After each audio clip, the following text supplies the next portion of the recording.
Good afternoon. We're going to get started in just about 30 seconds. We'll give everyone a moment to join the live cast.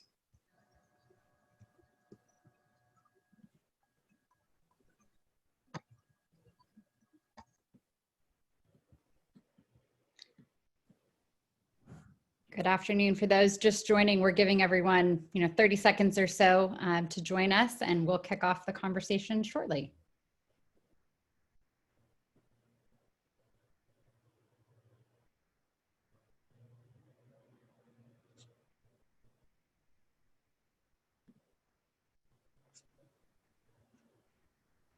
All right.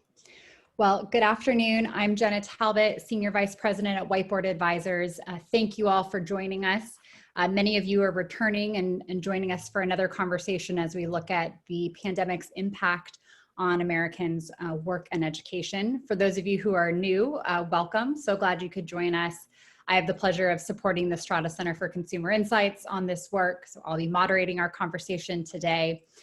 Today, you're going to hear from Nicole Torpey-Sabo, who's the Director of Research at Strada's Center for Consumer Insights. She's going to walk us through the latest analysis, looking at results actually both pre-pandemic and post, or I should say during the pandemic, really examining some of the motivations and barriers that aspiring adults are facing as they think about additional education in this unique moment in time. So I'll turn it over to her momentarily, but I'm also really looking forward to our conversation to kind of process the data. Joining us in discussion today will be Mary Hawkins, President of Bellevue University, Becky Klein-Collins, Associate Vice President for Advancement and Impact with CALE, Eve Solomon-Fernandez, President of Greenfield Community College, and Tanja Williams, who is president of St. Petersburg College. So we'll get to a really great discussion here pretty quickly. But first, Nicole, let's hand it over to you and love to hear this week's results. All right, thanks so much, Jenna. As Jenna mentioned, this week we have the privilege of being able to kind of take a look over time, comparing some of our earlier research with right now and really focusing on a population we're calling aspiring adult learners, and we'll talk a little bit more about that. So we've introduced our panel, can't wait to talk to them. So for anyone who may be new, this webinar is part of a series of webinars that we've been doing since March called Public Viewpoint. And we've been surveying the American public every other week, really since that time, and focusing on a number of different topics around how the pandemic is impacting education and work.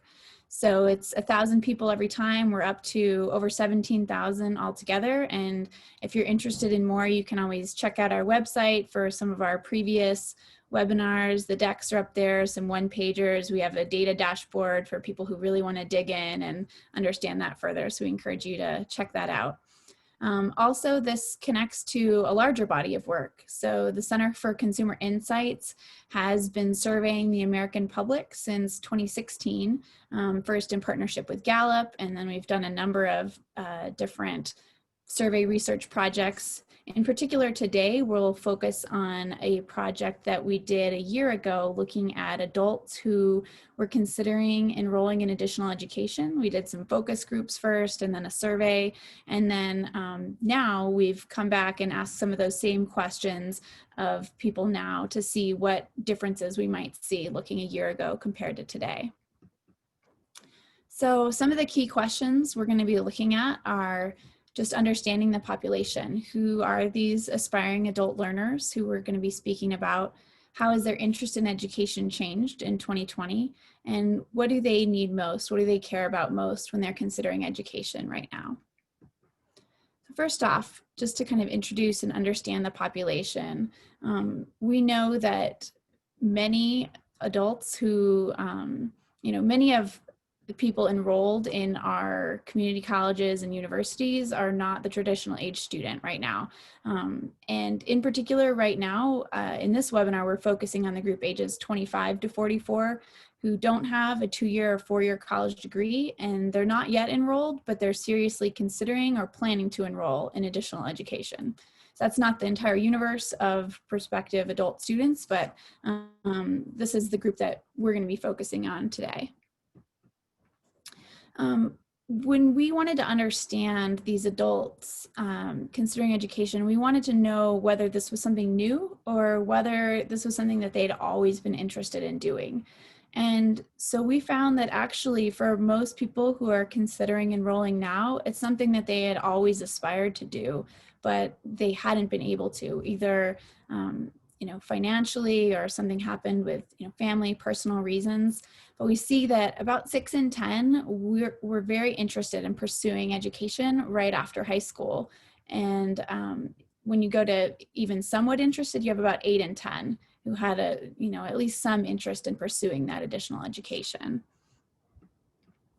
However, we also see that a lot of them had bad experiences. So about 2/3 of the people that are in the survey had been enrolled in college but stopped out. And the other third never went on from high school. But we see that only about 1 in 3 of them said that their last experience with higher education was positive.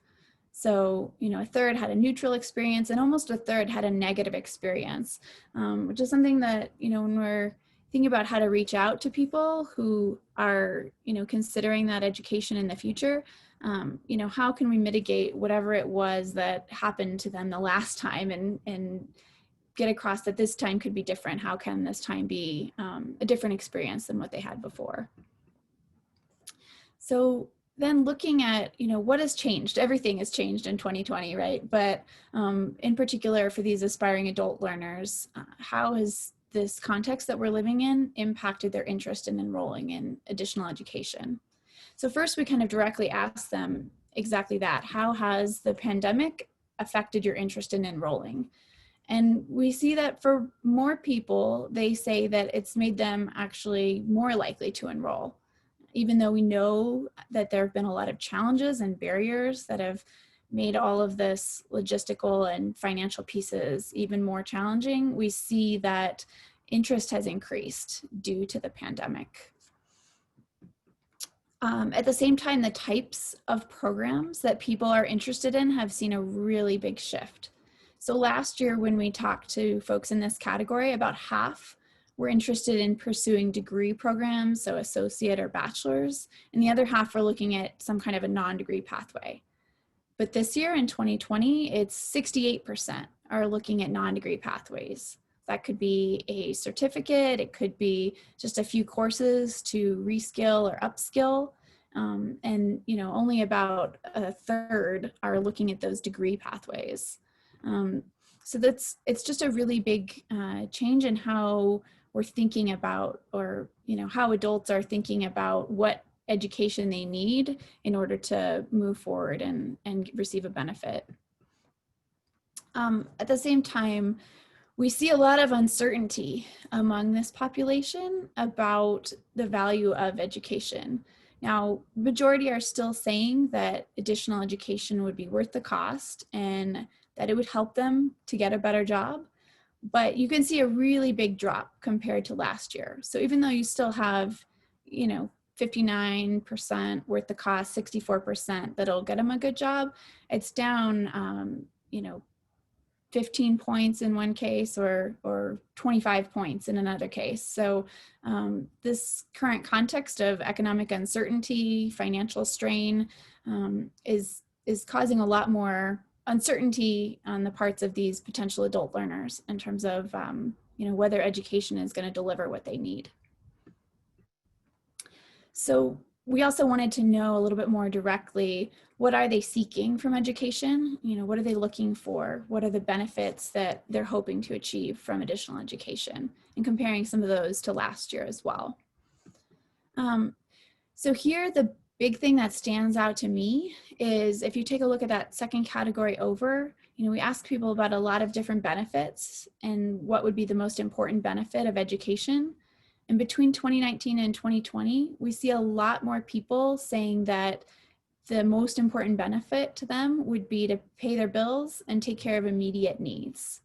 So this year they're looking for education to do something very quickly for them. They're feeling already in a bind, and this may be related to looking at those non-degree options, something short-term. People are, they're not looking as long-term. They're more, what can education do for me immediately to help me get through this time? Another shift, so this was looking at the benefits, and then we also talked about the emotional consequences of education. Is it going to make you feel confident, less stressed? What are the emotional benefits of that going to be? So here we see a little bit more consistency from year to year, but still a bit of a shift, perhaps towards people looking to education to help them feel like a good provider, like a good parent, a good spouse, a good partner. A little bit more emphasis on that this year compared to last year, and a little bit less emphasis on that, education helping them to feel confident or prepared. So, looking a little bit more toward how they're taking care of others versus how they're necessarily feeling about themselves. This is something we're going to continue to collect data on and continue to explore, but I think it's some interesting trends to be watching.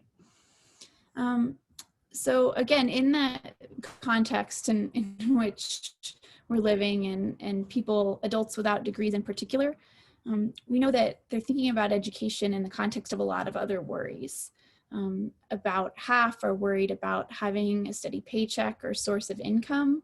Many are worried about paying the rent, even having enough to eat. We see 46% are worried either a lot or quite a bit about having enough to eat. So these are really, high levels of worry about some basic needs.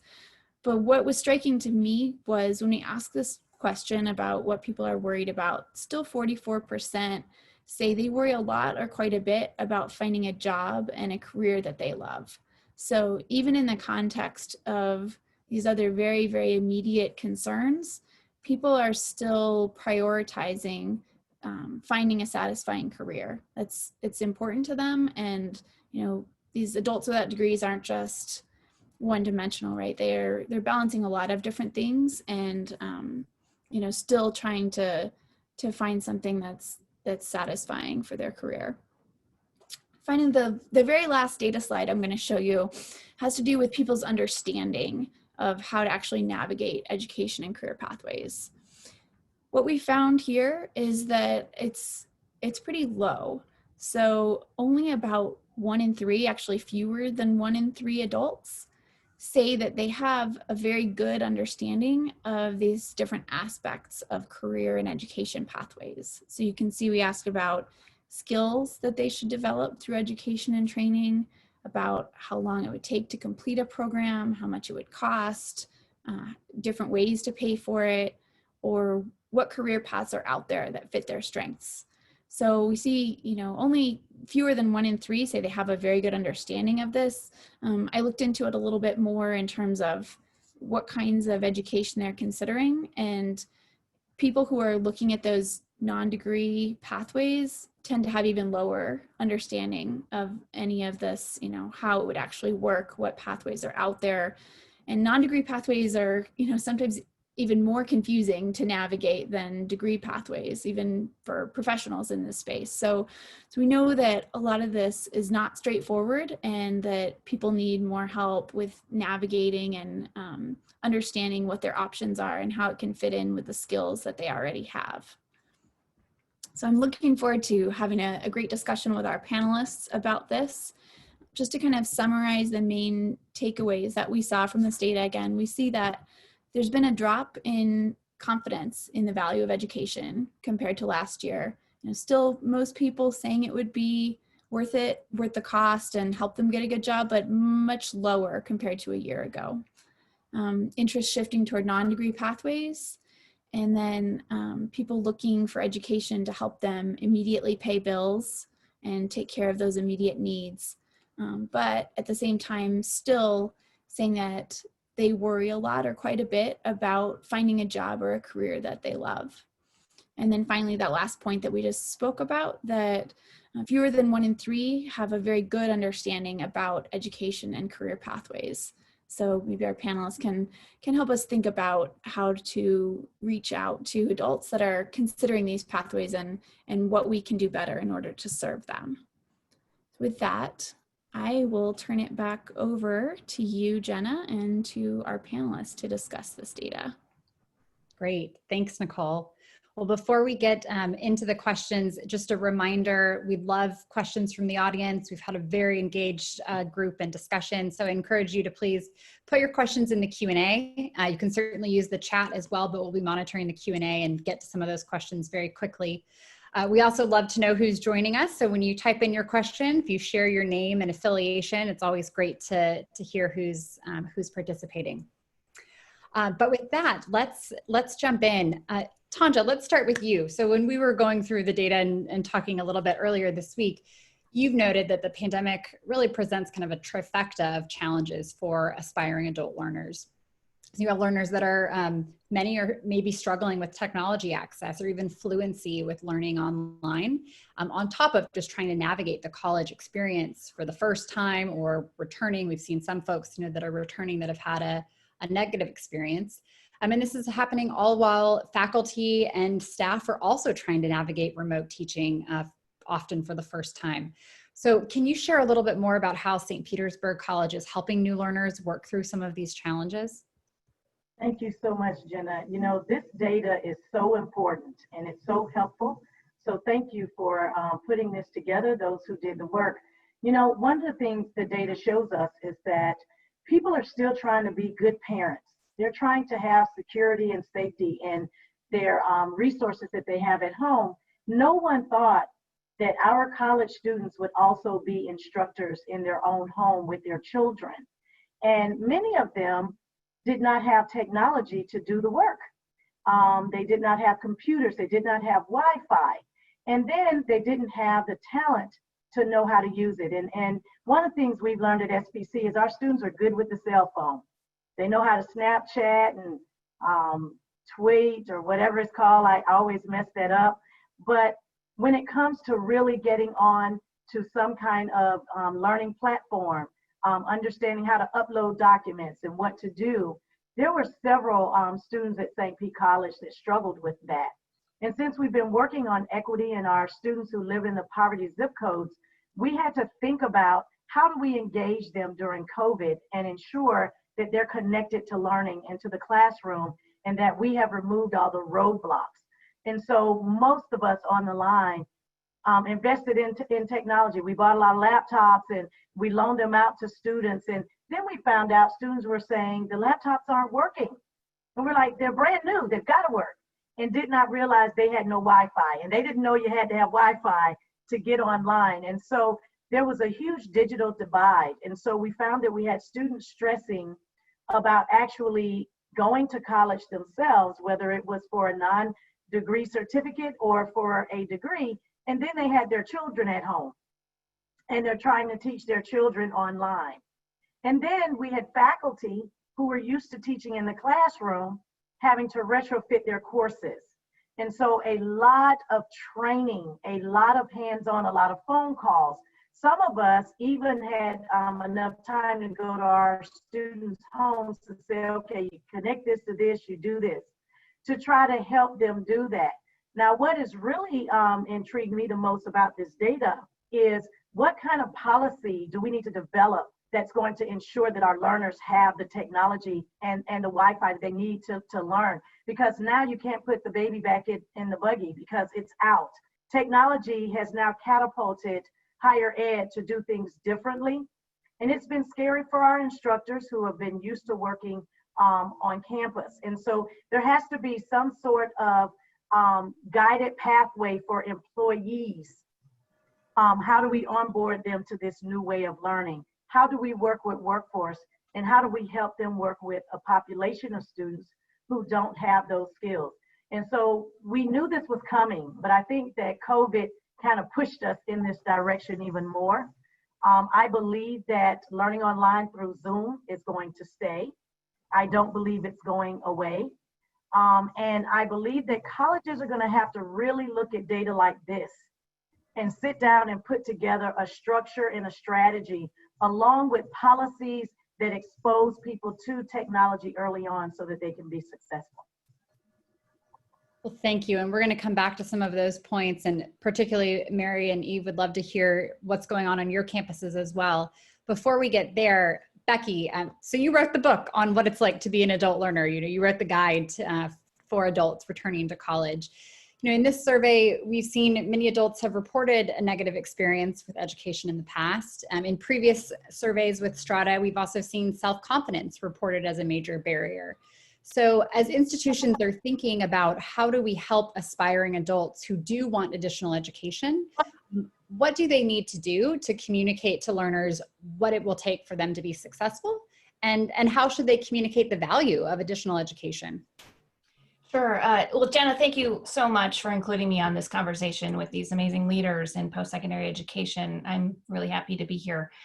On the issue of self-confidence, that's been an issue forever when it comes to adult learners in higher education.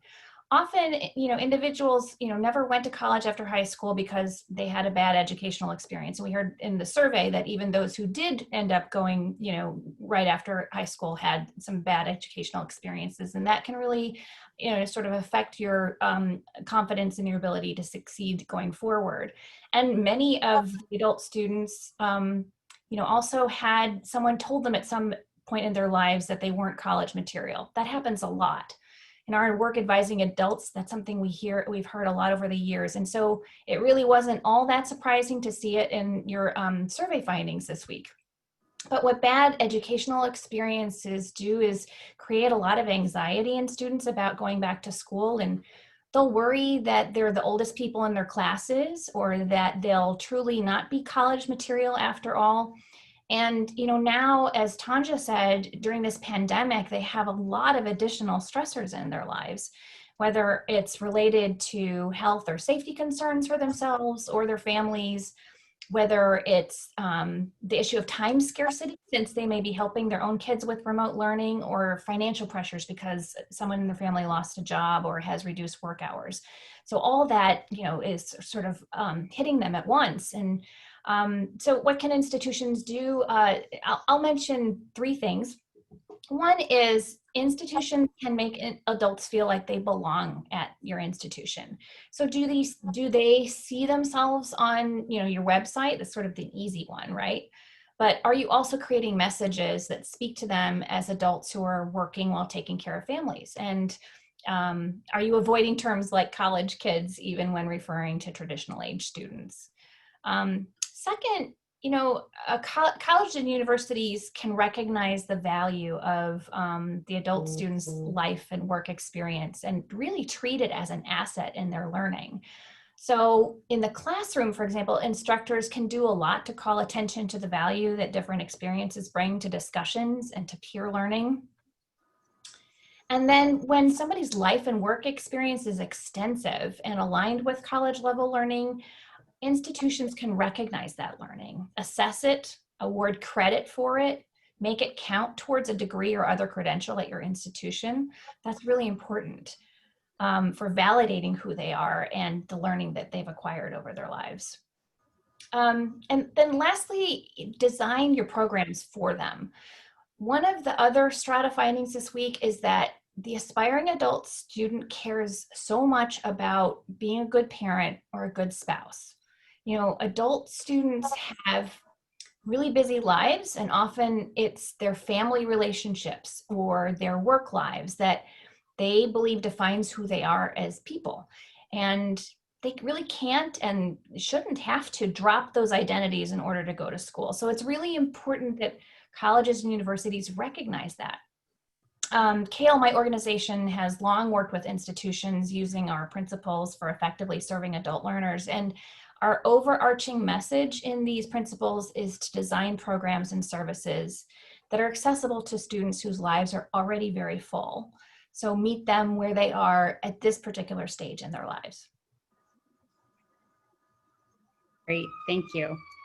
It looks like we've got local firefighters meeting someone's needs right behind my door. So hopefully that's not too distracting. But Mary, talk to us a little bit about Bellevue University. Your institution serves adult learners. And you've noticed that you're seeing some increased enrollment, particularly among adult learners. 1 minute there. All right.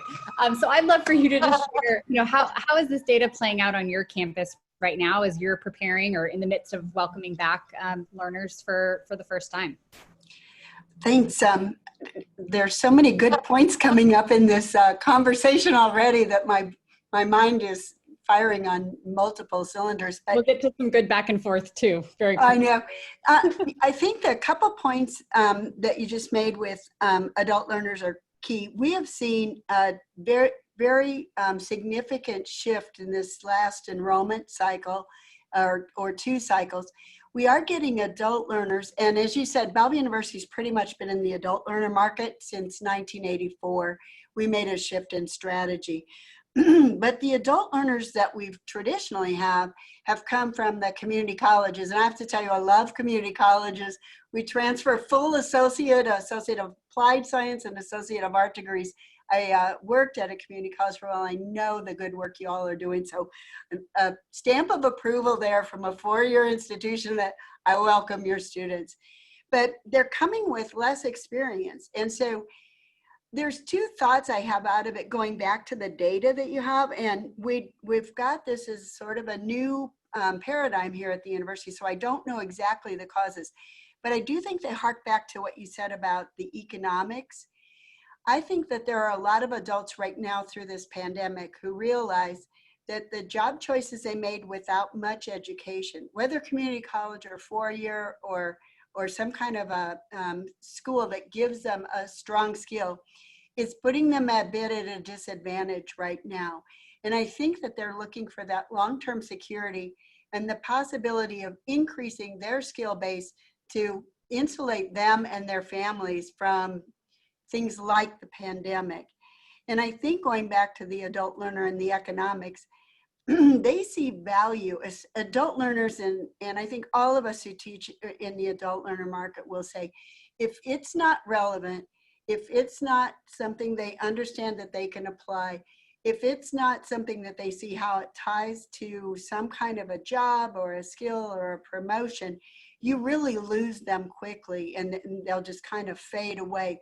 So I think that economics is telling us that learners or adults whose jobs aren't quite as fulfilling as they thought, or who are a little more at risk for furloughs and layoffs and all, may be seeking the kinds of educational experiences that will insulate them from that. But that second, it has to have a very strong perceived value. They have to see how this qualifies them for a job, how this qualifies them for a promotion. So you've got to get that skill infusion into the learning. And then to them, they are less concerned about whether it's a certificate or an associate degree or a bachelor's degree or even no degree, but they've got 32 hours. They really do want to make economic sense of their degrees and improve their standing.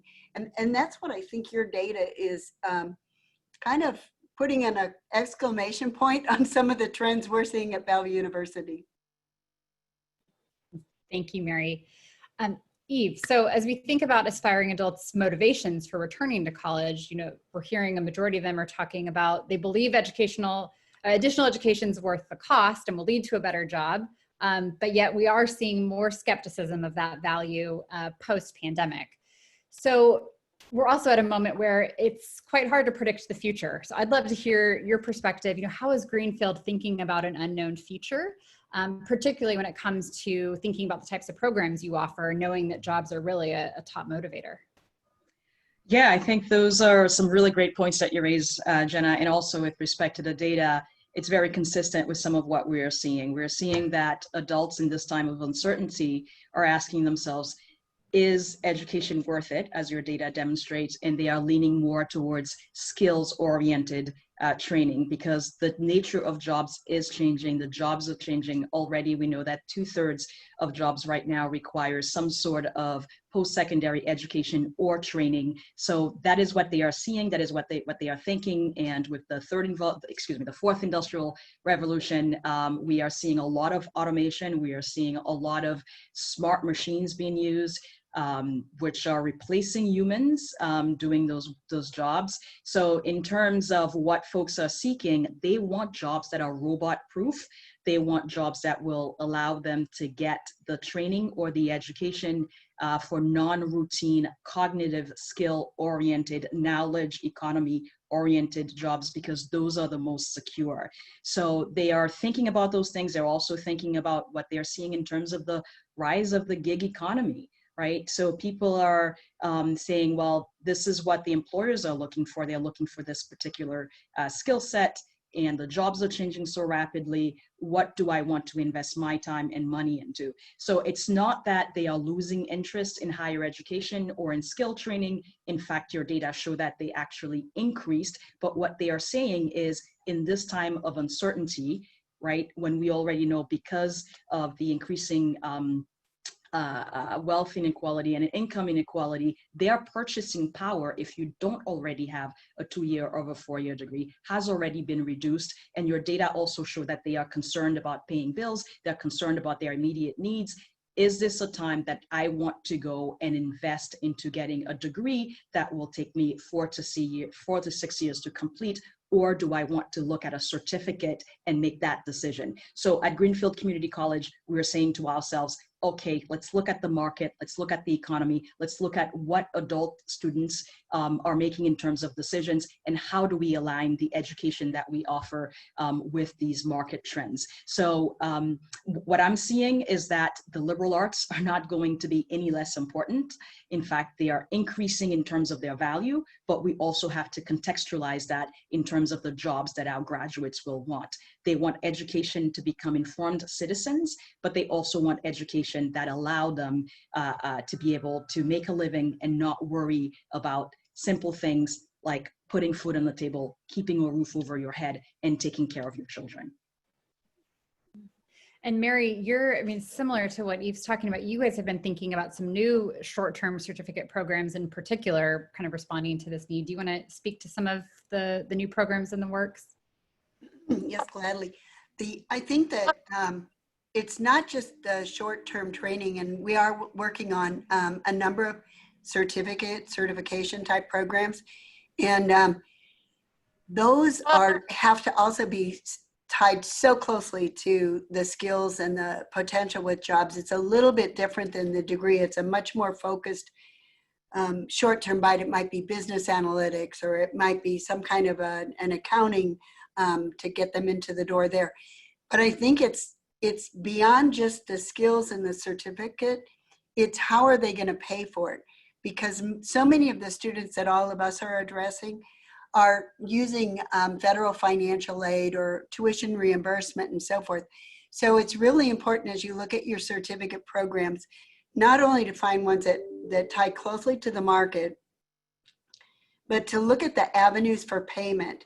We went through the accreditation and Department of Ed to make sure that students could use financial aid and veterans funds, et cetera, on the certificates.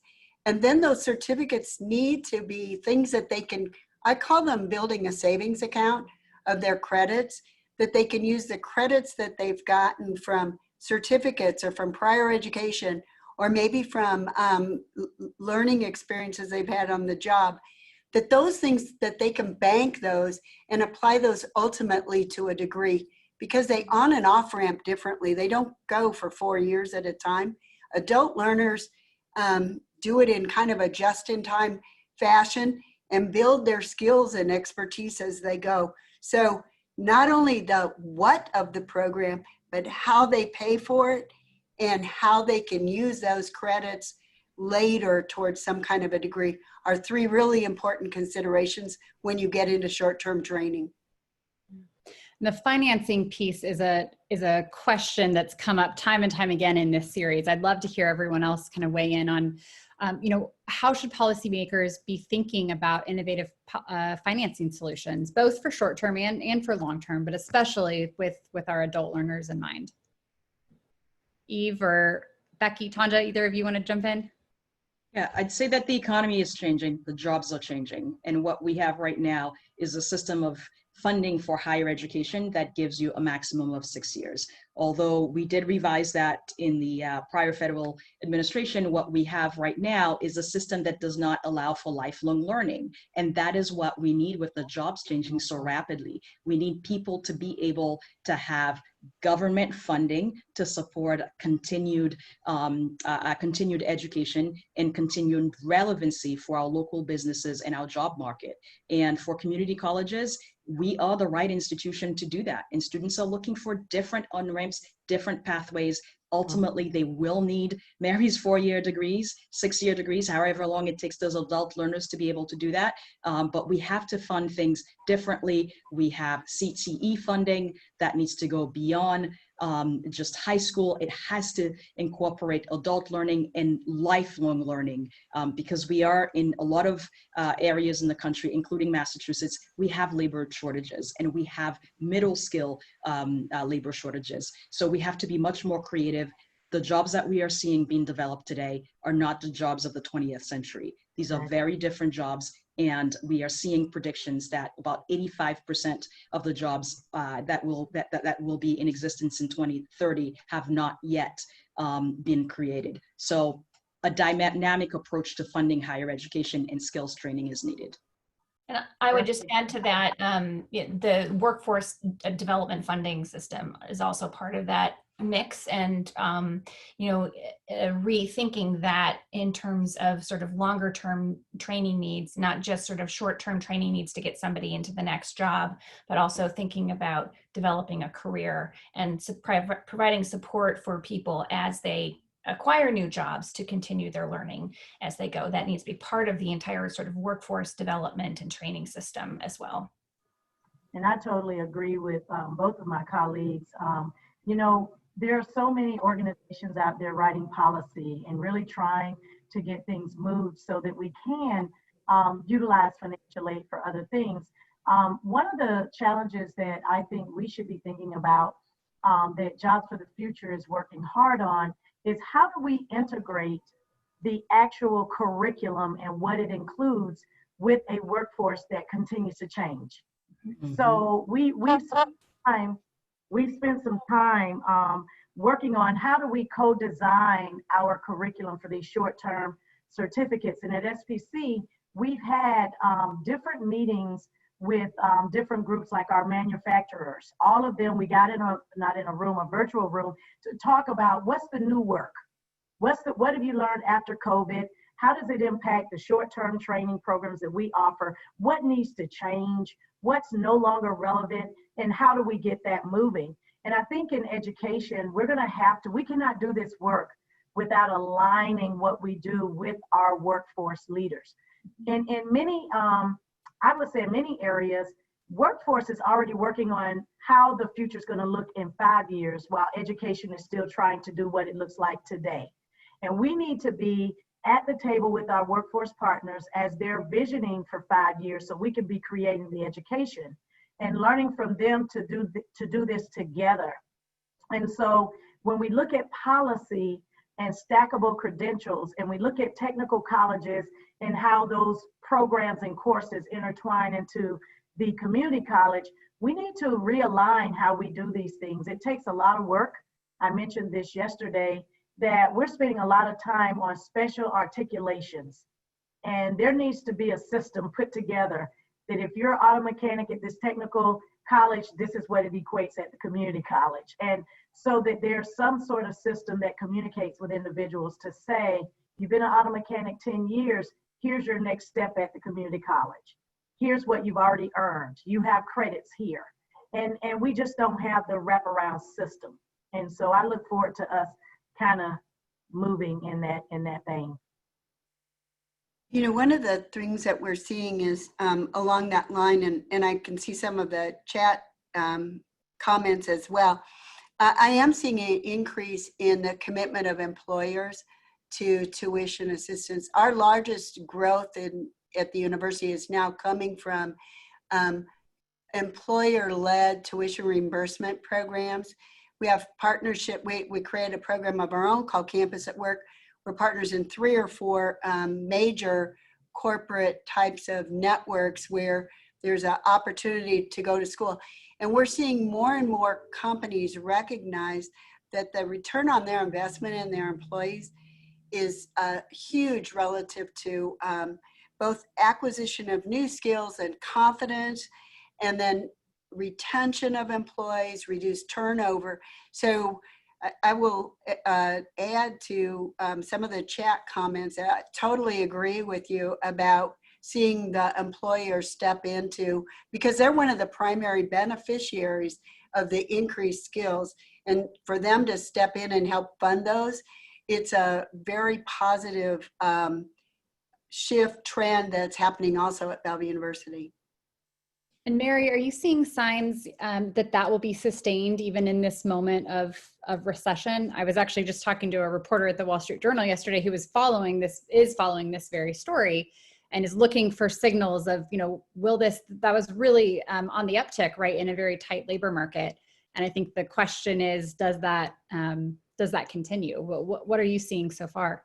So far, we're seeing that even some of our employers who've been impacted by COVID, what they're doing is finding creative ways, working with us and themselves and within their organizations, to maintain that employer-based funding for education, which tells me, I know they measure the return on investment of everything they do, that this is a value and it's important to them. So that commitment right now we're seeing as persisting. In fact, I'm seeing it increasing across more employers. It's been a strong growing market, and that might be a really good survey question for you guys to think about in one of your next consumer insight works. Mm-hmm.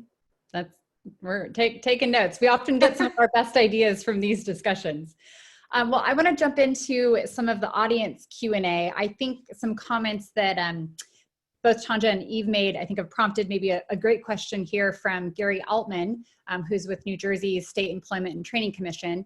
And he's asking, do you design credential programs for adults, credential and degree programs for adults, with consideration of labor market information, direct employer input regarding specific needs, or both? So maybe another way to think about it is, how do you, Tanja, you referenced the work with Jobs for the Future. How do you get ahead of that and think about what the programs are we need to build quickly? Thank you so much.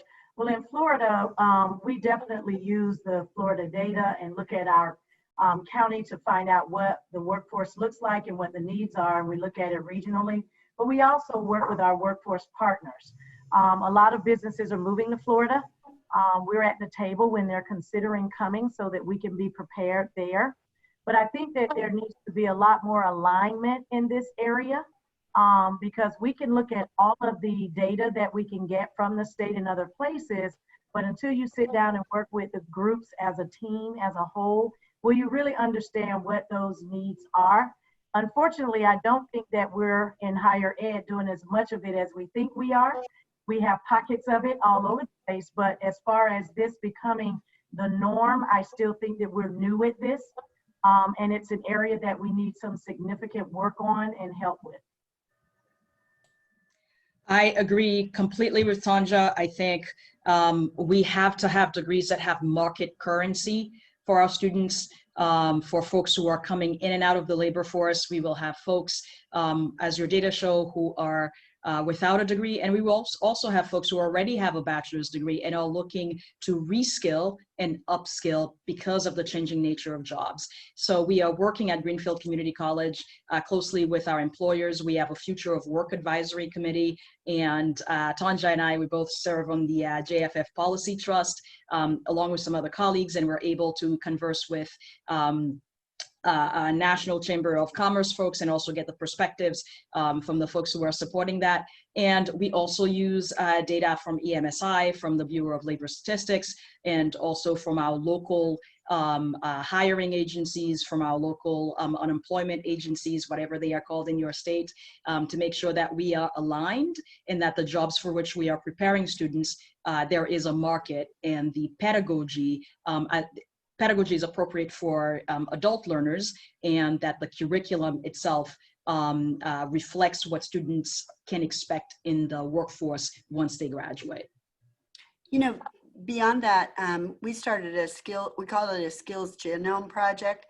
And what we're actually doing is taking all of our courses and degrees through a skills mapping and looking at using MCU, using some of those various labor market that they've got, tons of data on the skills, how those relate to job postings, et cetera. One of the things that we're finding is that sometimes we have the skills in the class, but we don't express them very well. We describe classes in very kind of stilted academic language. So what we're doing is both doing the analysis of what skills we're teaching in the classes related to the job market and related to the jobs that that degree is preparing for. And also, do we have gaps? Are we teaching skills that aren't really needed? Are we also teaching skills that are there, but we don't capitalize on explaining that to students? So that skills genome project at Bellevue will take a couple of years, maybe 2 more, but we're making good progress on it. And our faculty welcome that because of the fact that they're recognizing that that drives enrollment in their programs. You've always got to deal with the what's in it for me side of the faculty house when you're asking them to change syllabi, change courses, change descriptions. And that's been a real key point that I think all 3 of us presidents are in agreement on this issue. Well, that's something we should pay attention to, or we've got agreement. Becky, I want to ask a question from the audience for you. So we have a question. This individual says, I assist students through the onboarding process at a community college. I struggle with helping incoming adults think and make plans around all the things they'll need to do to be successful in college without overwhelming them. Do you have any advice? Well, it can be very overwhelming because as we've been talking about, all our, adults have very busy lives. They're working and they have families. And with the pandemic, it's every, thing is layered on top of layered, and they're tackling multiple crises at once. But you have to sort of approach it with the couple things that are really standing out foremost in the adult students or the aspiring adult student's mind. We've been talking about that as well. Time is an issue. How can you make it work with their schedule? How can you make it so it's not going to take forever for them to achieve the goals that they're going to have, whether it's offering a non-degree credential that's for a shorter period of time, or whether you offer some accelerated programs or prior learning assessment, a way to finish faster. Money is the issue. We've been talking about how do you afford it. You don't want to be going into a tremendous amount of debt in order to get to the next step in your career. And that's a real concern for people. So how can you lower the cost in some way? How can you find ways that they can finance this in an affordable way? So time, money. We've been talking also about relevance and how important that is. We heard from the survey findings that people are concerned about, is this worth is this worth it in the end? Is this going to get me where I want to go? And Mary's been talking about how important it is to show the relevance in the classroom and make it. So if you can show time, money, relevance, and also address the confidence thing. And that's another sort of key piece of this. And if you can address those 4 things, and those are kind of removing some of the key barriers for people, that is going to go a long way in helping them take that next step. Thank you.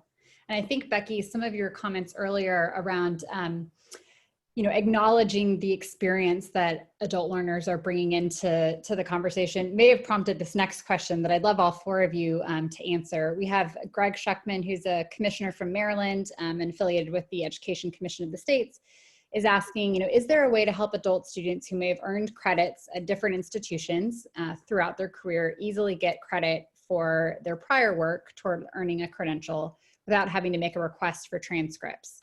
Becky, maybe we start with you because I know Kale's done a lot of work on this topic and would love for everyone else to weigh in. Well, I mean, I think transcripts are probably your easiest way to go, because if it's an accredited institution and your in the receiving institution has transfer policies that allow for those credits to count towards that degree, that's going to be the quickest and fastest and probably the cheapest way to go about doing it, is actually to rely on those transcripts. We are not at a place right now but I know that people are working on having something that's more like a universal transcript for people that is portable and something they can take it with them wherever they go, and they have sort of a permanent record of all of their various learning opportunities. We're not there yet. So until then, the transcript is the way to go. What often is not easy is the learning that is not on an official transcript of an accredited Title IV institution. Those kind of learning experiences are often not as widely accepted by a receiving institution, and so that's where prior learning assessment or credit for prior learning approaches can come in, where you can have a training that takes place outside of a college or university setting, like in a workplace or through industry certification or something like that. Have that learning evaluated for college credit recommendations. That's one way to go. But also offering skill assessments to students so they can demonstrate their college level learning, and have that, if it's at the college level and it can be assessed and evaluated, it can be awarded college credit as well. Can I chime in on this one? I totally agree with Becky, and the only thing that's in my head is the big elephant in the room is accreditation, state standards and guidelines, and college preferences. And so, removing those barriers and working with our accreditation teams, I think that's going to be critical. And working with our faculty and others as they look at the credential that the individual is presenting. And being able to see transferable skills and things that could be applicable. But if we could work with those different agencies and groups, I think it would make that so much easier for individuals to gain their degrees. There are some states that require you take 50% of the courses at that college to get that degree. And that makes it tough. I mean, a person may have credits from 5 schools, and they say, well, still you have to repeat all of this because you got to take 50% at this school to get this. So there's some one of my mentors used to say, we love our rules more than we love our students. And I think that is one of those rules, and we need to take a look at that. So I think policy still continues to raise its ugly head as we try to move forward and do things to help people live a better life. I agree with everything that's been said, and I won't repeat it, but what I will say is that it was disappointing last year when the federal government stopped funding the competency-based education pilot. And I think we need to have that much more widely available to adults, especially given the changing economy, that yes, we should still have accreditation of programs and students acquiring degrees based on seat time, but also the competencies that they have earned need to be acknowledged. So I would very much like to see that come back, and also in areas where we have schools that are not accredited, where students are spending significant amount of time and then coming back and not having a degree or even credits that they can transfer to another institution is also problematic. So I think there are some areas there for some more policy work and evolution of our thinking. I'm going to ask a question. This one comes from Howard Lurie from EduVentures. He says, we just talked a little bit about prior learning assessment and credit, but he's saying, given the uptick in interest in non-degree credentials, how can community colleges and other institutions support workplace learning experience for future frontline essential workers, especially those who might need hands-on training even amidst the pivot in this new economy? I could speak to one side of that. One of the benefits of working with your corporate partners is the ability to work with them on an articulation of the training they're providing. It obviously has to have an assessment. It has to have a component of there's learning objectives and all, but those are doable. And what we're finding is in some ways it's easier to articulate credit offered through a corporation. And then you've kind of got that blanket PLA or learning on the job articulation into a college. But it is more cumbersome procedure. And I think that Tanja and Eve's hit the nail on the head with that. There's so much measurement of inputs instead of outcome. It's how much seat time. We're getting away a little bit of it. I was thankful to see the change on the distance education, but we have a tendency to measure the inputs instead of the outcomes. And that's where it gets hard, because you're trying to piece together a number of transcripts or prove that you've done. This is kind of learning instead of demonstrate it, but it's a challenge. I won't say it's easy, and we're still sorting it out. Thanks, Mary. I've got a few other questions. We're coming in close on 3 o'clock, so we're trying to cover as much as possible. Let's start with, there's a question here around, where do you think the drop in confidence in the value of education comes from?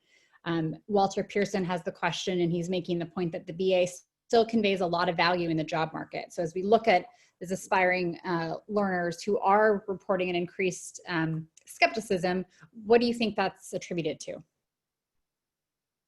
I would say it's cost.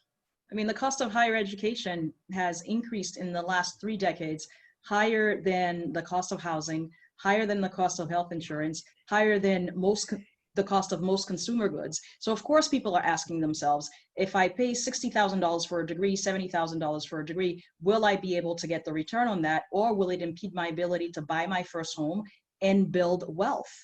So I think for a lot of low-income learners, who are the majority of students whom community colleges attract, although that is changing, I think everyone is asking the value question, and even parents who are able are asking, do I want to dip into my 401k? Do I want to dip into the equity in my home to pay for that first degree, when I know that my child will need more than 1 degree? To be solidly middle class today, you do need a master's degree.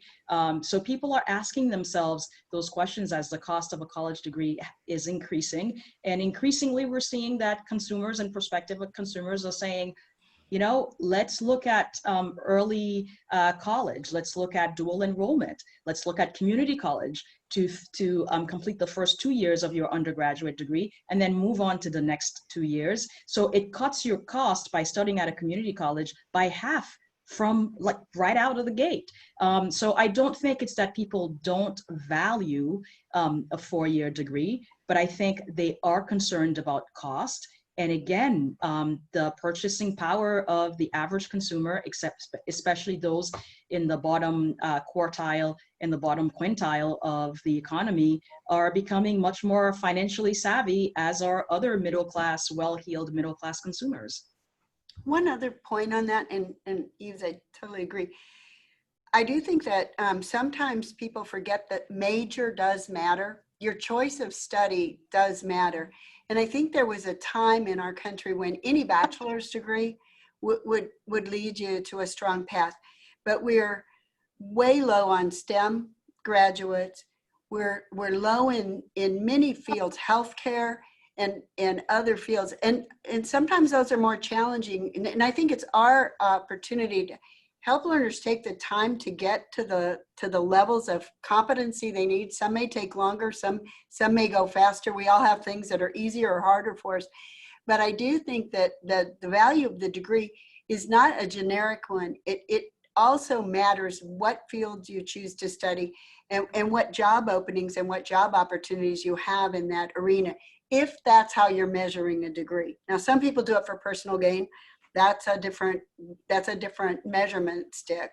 But if you're doing it to increase your earning power, you have to attend to the major you choose. I also think that people don't have time anymore. Time is the new currency. People want to get things done quickly. And unfortunately, some of them will go into serious debt, some of them not knowing, to get into a program that's fast. And I think some of us, especially at the community college system, again, It's all of our rules and all what they have to go through to get in and how long it takes. The curriculum may not be succinct where people can keep moving through quickly. They have to wait another semester for this course and that course. Time is also, to me, a challenge for the baccalaureate. You know, Tanja, on that one point, one last comment. When we force students to retake courses, when we do not accept all the coursework they've done at the community college or all the coursework they've done at the multiple colleges, we are driving the cost of education up and the amount of time it takes to get the degree. I wholly think that one policy change has got to be that we've got to be willing and able to accept and leverage and value the learning that students have from other schools, from their workplace, from life. And I think that without that, we automatically make it harder, longer, and more costly. Well, I think that's a good way to wrap up the discussion today. Although I wish we had more time. There were a few just incredible questions that just popped up in the chat related to issues of equity. I wish we had more time. I encourage you guys to take a look at some of those. We will certainly be sending around a recording of the webinar today along with the results. Please do reach out. Let's continue this conversation. We thank you all for joining us, especially to our panelists taking time, especially for those of you running colleges at this moment. We know that time is precious, so really appreciate it. And thank you to everyone that was joining us. We'll look forward to the next conversation. Thank you.